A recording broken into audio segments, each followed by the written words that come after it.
আসসালামু আলাইকুম সুপ্রিয় দর্শক, আপিপাস কিচেনের পক্ষ থেকে আপনাদের জানাচ্ছি আমন্ত্রণ। আজকে আমরা সিম্পল একটা রেসিপি শেয়ার করব, যেটা কিনতে হয় না, আশেপাশে পাওয়া যায়, আমাদের খেতেও অনেক ভালো। আজকে দেখেন আমরা কিছু শাক পাতা তুলব।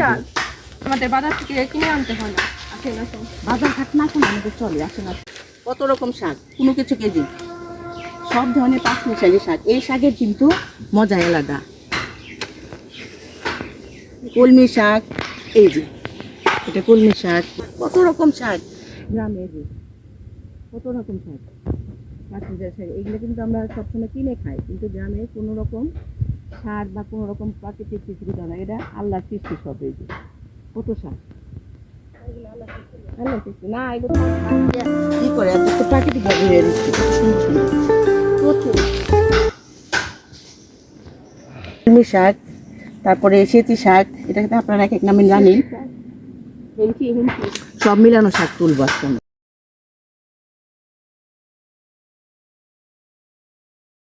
কলমি শাক, ঢেঁকি শাক, পিপুল পাতা, তারপরে এটা হলো আমরা বলি লেটা পেটা শাক, এগুলো হলো মরিচ পাতা,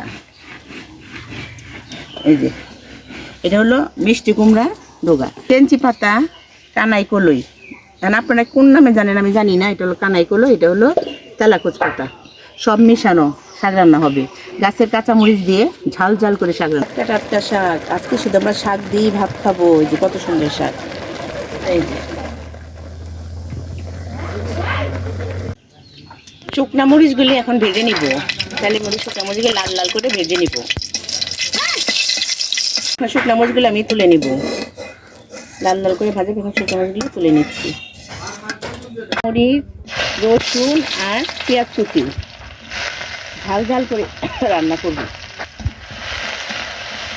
পেঁয়াজ কাঁচামরিচগুলো ভেজে নিচ্ছি, এখন শাকগুলি দিয়ে দিব। শাকগুলি কিন্তু আমাদের গাছের, প্রত্যেকটা জিনিস, কোনো জিনিসই কেনা না, সব আমার ভাইয়ের বাড়ির। শাকগুলি দিয়ে দিচ্ছি, শাকগুলি কেনা আছে